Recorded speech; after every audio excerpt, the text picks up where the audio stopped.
And a fine good Monday morning to you both. It's good to see you. It's good to be back.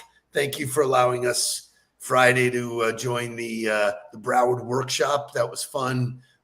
Welcome to the show, boys. Welcome back to the Nudelberg Daily Huddle. Welcome to Monday. Get ready to kick the week in the ass and go. And as Jamie Tribble says, as soon as we started the show, quite the morning to be a South Floridian with both FAU and the Miami Hurricanes in the Final Four. And but wait, Nova Southeastern won the Division II National Championship. So the Miami Heat are officially the fourth best team, the fourth best basketball team in South Florida now. Who's the Miami Heat? Who are they, man? Yeah, struggling to make it to the end of the season. They got embarrassed by the Nets. I mean, terrible, man. But I will tell you, so Lori's in the crowd, but not joining us for the show today. We're supposed to be here. It's like, what are you doing?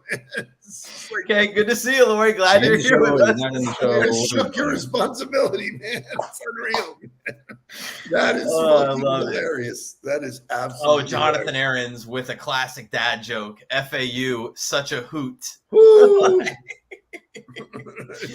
Go Owls. So shout out to RJ Martino, who is heading up the sports properties for FAU and doing a great job of spreading their message throughout the neighborhood and the community down here. So great for them. Super cool to see. I don't know if we're going to talk about Jim Larrañaga at all in the Miami Hurricanes, but the train and trust comment is maybe the best thing you could have heard all weekend long. Is she kidding me? Today is Monday. You should be on the show, Lori. It's Monday. Monday's your show day. You came back to the show notes saying, glad this is on a Monday. It's your word. It's confidence day. Incredible, baby. Incredible. Here we go. I love it. Anyway, all good. We'll run solo today. Good stuff. So I think you should talk about, there were some unbelievable coaching examples. And even some of the commentary last night, they were like, train and trust.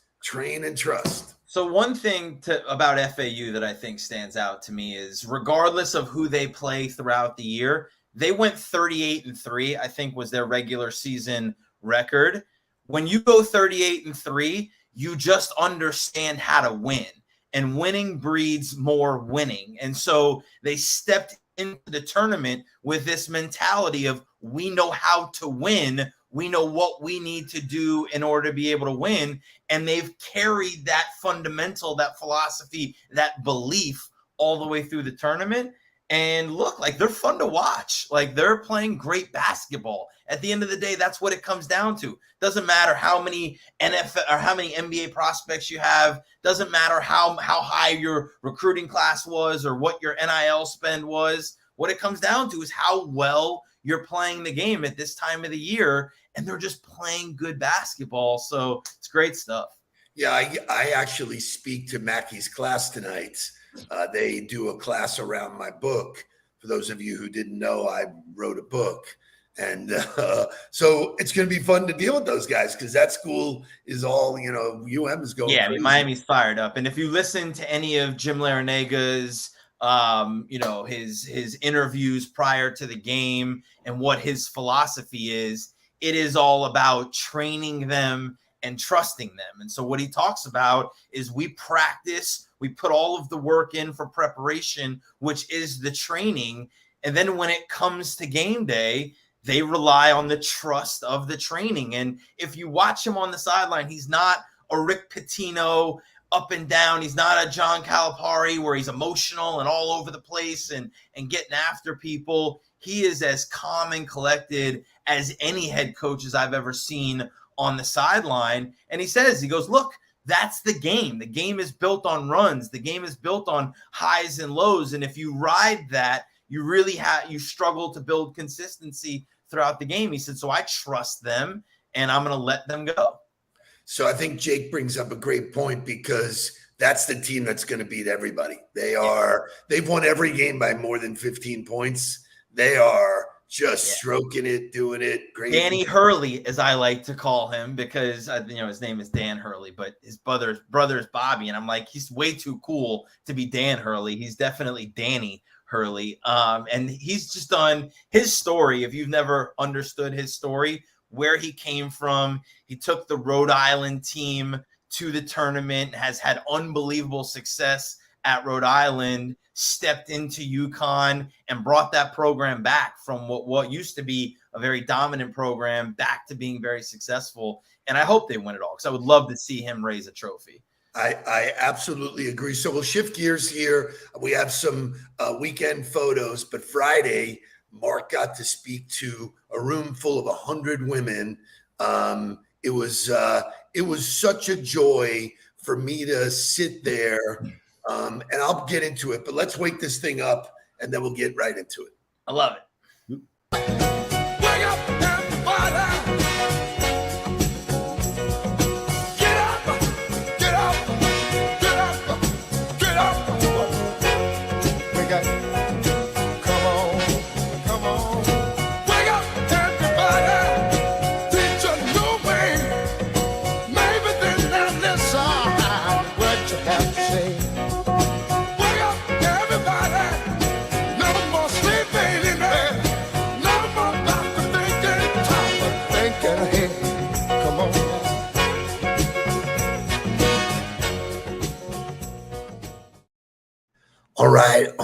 All right. So Friday morning, we didn't do the show. We went to, there were 1,000 people from Broward County that filled Signature Grand to hear State of the Union, State of Broward County, if it were. Saw the mayor, Mr. Udine there, which was so great. Anyway, all really cool stuff. And then Mark and I headed north. Mark got the opportunity because of Kitty. And if you could show those pictures again, thank you. There's Kitty at the top. Kitty puts on an event called Inspire Initiative. She puts it on during the boat show, the Palm Beach Boat Show. It's she's the president of the U.S. Yacht Association, which talks about all of the big ass boats. And so she puts 100 women in a room and asks Mark to speak. Mark, tell me your journey of how it came about, and tell me about this move sitting at the table. So first of all, shout out to Kitty and the U.S. Yacht Association, because they did an unbelievable job putting on this event. Number two, I was honored to share the stage with Dara Torres, who was fantastic. She was funny. She had great stories, and she brought home the message about mindset. But it happened because Kitty was listening to one of our huddles about women empowerment. You stuck your foot in your mouth with behind every great man, every man is a great woman. We had a funny dialogue about that. And she was like, that would be great for you to talk about in front of these women. And I would love for you to talk about mindset. And so great. So we get there, we get situated, we're networking. Shout out to Bob Dennison, who was also there, did a great job moderating the panelists. And we're hanging out, we're networking, we sit down, we're getting ready, probably like 20 minutes out. And that's when you really go into like game time mode. Because for some presentations, it's easy because you have your cheat sheet. You have a PowerPoint and you can click through and that moves you along. Anytime you do a presentation without a PowerPoint and you have to rely on the storytelling of your brain and working your way through the key, it's a little bit more nerve-wracking because you're like, all right, well, how am I really going to navigate this conversation with 150 people and get them involved? And so I'm building that game plan and that strategy, and you see me sitting there just working. I was loving every second of it because I had that anxiety for him. Having done it before, you never really know, but it's sort of when you do it, when they call you up, you don't remember a thing from there. You You go into the action mode. It reminds me of game day too, because you go in with a strategy. Like I knew the presentation I wanted to deliver. I knew the things I wanted to talk about. I kind of knew the order in which I wanted to work them through. But what I really didn't know was what were going to be my points. How was I going to emphasize? How was I going to pull the crowd in?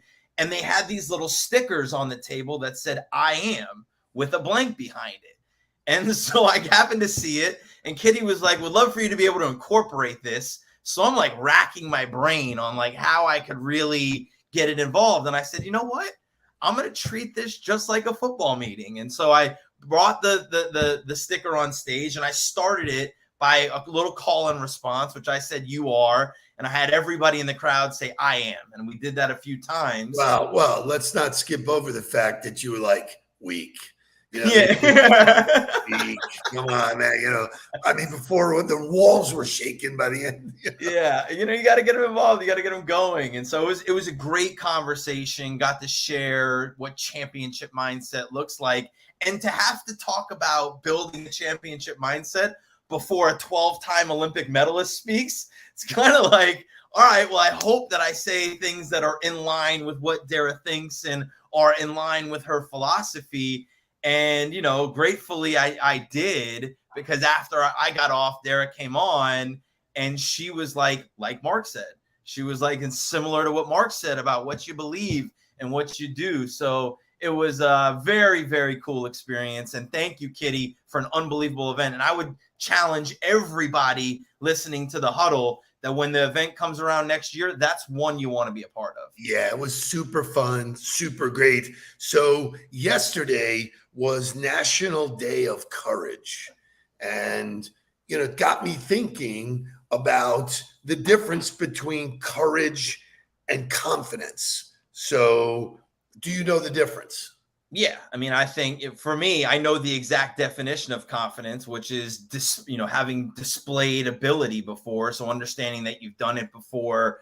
I think courage is how you overcome the anxiety or the nervous or whatever the obstacle is for you to actually do something. Courage is the ability to go do that despite the feeling. So obviously I got it. Courage is the ability to take action despite fear. So right. That's pushing through that. Confidence, and this is what, you know, we were all over this last week. I'm going to play a video of Dion that talks about confidence, but it's like so amazing that confidence is built through experience. You got to try it. You got to have courage to do it. The first time you do it, you're probably going to mess up. That's okay. Right. Riding a bike, I don't know what's on the other side of that. I'm probably going to fall and hurt myself. Kitty just got here. So, Kitty, we were shouting out and talking about you. But it's built through the experience of taking that action and pushing yourself outside of your comfort zone. Yep. So, this whole conversation got started with me in a bunch of my coaching, sessions last week. Because confidence for me is I don't need anybody's validation. Sure. I'm confident that what I do and what I know is the right way or the right thing to say. I've learned that through having courage to be out in front of it, not need to be somebody said you can either be a bystander or an upstander. You can be up in front of it. So let's play this video because Dion, as he does normally, and I do have to shout out Howie Craw. Howie is visiting his daughter in Colorado. He posted pictures of some of the Prime gear, and I snagged the T-shirt. I love it. Give me Dion.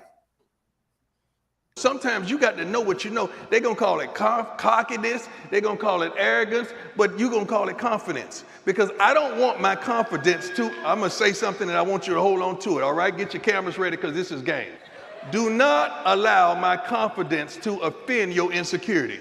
If I could get up and dance, I would dance right now. If I could get up and shout, I would shout right now. Do not allow my confidence to offend your insecurity because I dress like I dress because I'm confident. I look like I look because he's confident. We walk like we walk because we're confident. I don't even use cologne. Now, somebody asked me, what is that you're wearing? I say, confidence. It's my natural odor. It's my natural odor. I don't have to use Dolce or whatever it is. It's my natural odor. Come on, coach, let's do it. Because if you look good, you feel good. And if you feel good, you play good. If you play good, they pays good. So I want to draw the difference here between confidence comes in two ways. Not needing the validation of others, because that's what he's talking about. Don't let my confidence offend your insecurities. I'm not worried about what you think or what you say, because I'm confident in what I know and what I have and what I do. But that confidence comes from he put in the work. I've learned, I've done, I've practiced, I've prepared. I know what I know. When he says that in the very beginning, which that's the difference, is if you didn't really prepare, and I said this when I got on stage, if I was ill prepared to get on that stage, I would not have confidence that I could get up there and do what I needed to do, but I knew I was prepared. Doesn't mean there's not nerves, doesn't mean there's not anxiety, doesn't mean there's not excitement. You have the courage and the confidence combined to get over that, to get up there and do it. And that's what leads you to success. That's what leads you to breaking down the barriers, to finding new levels, to doing what's possible. So I love that, because you even addressed it when you spoke to the crowd and said, look, did I have anxiety about coming up here? Yeah, man, butterflies are real. They're just about making you feel like something good's coming. But, I think most people, and we see this a lot when we train people on how to use social media, most people are afraid to talk about themselves. They under index who they are and what they're capable of, so it's like, wow, I need your validation. I need to worry about what you think. And that's a disaster in any walk of life, because you already lost. If you're worried about what the other team is doing, what the other guy is thinking, you've already spent your energy on something else. So it brought me to a great song. You probably remember this. It's Motown Monday, so it's a group called New Edition, and Can You Stand the Rain? Everybody loves them. Tell me, can you stand the rain? Can you stand it? I know all the days won't be perfect, but tell me, can you stand it? Can you stand the rain? Can you?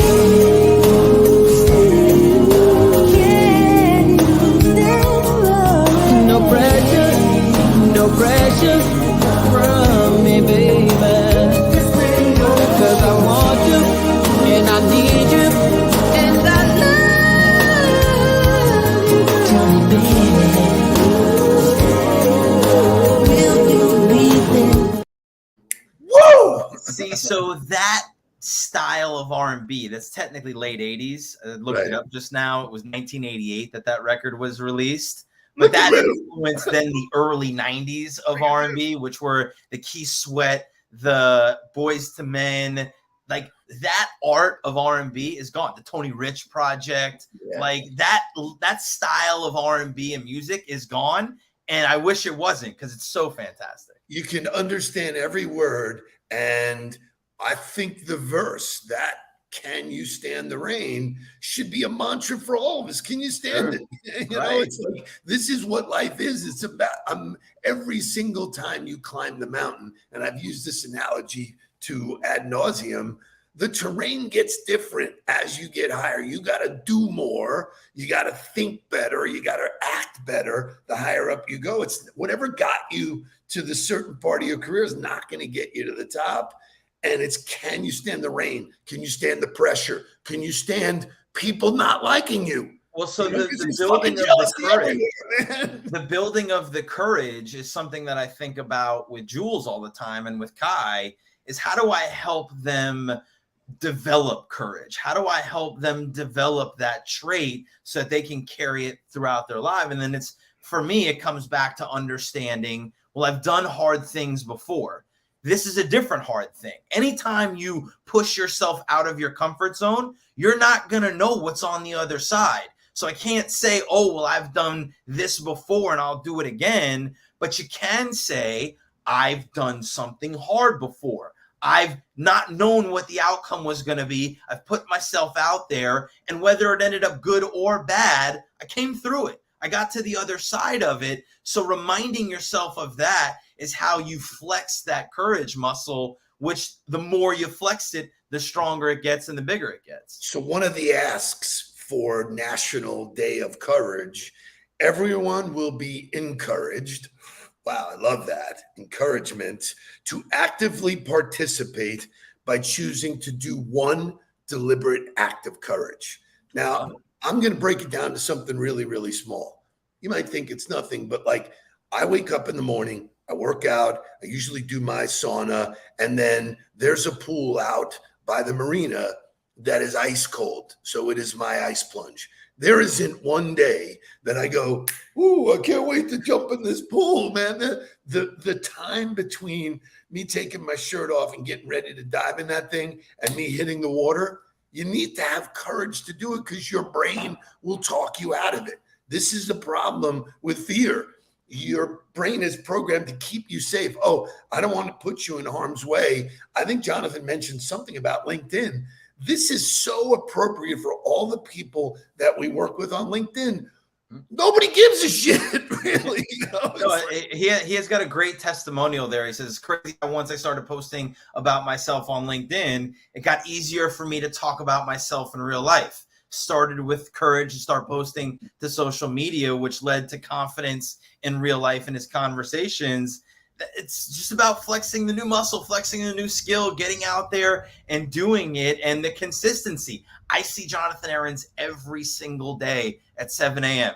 I know he's on the same schedule as me. I know that he believes in posting early in the morning to get it out to his people. Every time I log in to do my post, I see Jonathan. Consistency of behavior has led him to have more courage and more confidence in what he does. So I love this. Andrew, thank you for showing up. Are nerves a byproduct caring of or caring about others' opinions despite confidence? Mark? No, so it could be. I'm not going to give a blanket answer and say no. Sure, you could be worried about what everybody else is going to like. Let's make no mistake. Like before I got on the stage, I was thinking to myself, how am I going to win this crowd over? What am I going to do to endear these people to me? What am I going to do to get them to buy into the journey I want to take them on?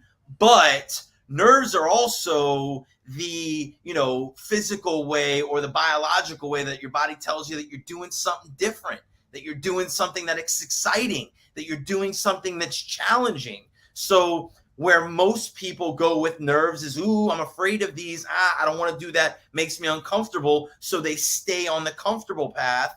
The great ones, the ones who challenge themselves to consistently get better are the ones who feel that and use that as a trigger for, that means I'm moving in the direction. That means I found something that doesn't make me feel good. And to go back to what Lewis Howes said last week, Lewis was like, unpack that. As soon as you feel something and there's a trigger, there's something that happens there, unpack that. Same thing with nerves. Unpack that and go, all right, why do I feel this? Because I'm excited about what I'm going to do? Or is it because I'm worried about what other people think and what they're going to say, which is the wrong decision to make?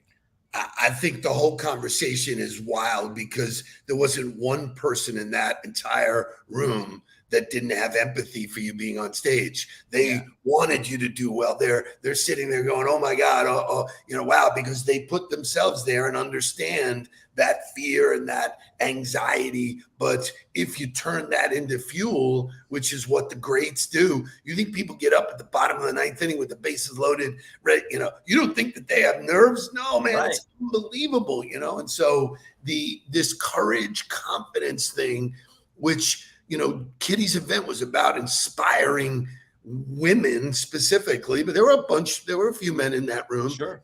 It's all about building the right habits that develop confidence. And I'll leave you with this. Jim Larinaga said, train them and then trust them, man. And that is if, we've done a module on that, which is so great because when you're up on stage, that's not time to be training. If you're trying to practice while you're there, when it's time to perform, you've wasted the time prior in preparation that you could have set yourself up for success, to have confidence, to trust your training in order to be able to execute. Super, super cool. What a great way to kick off Monday. We missed you, Laurie, but we'll see you next week that will be in April. So we got it. We got a couple of days left to kick March in the ass, close the quarter strong, come back this weekend. We will all be in Vegas. We got lots to be excited about. I think it's time to get down to business. Let's go. Please don't worry about me. I'm about to let my heart speak. My friends keep telling me to leave this. So let's get down to business. Let's get down.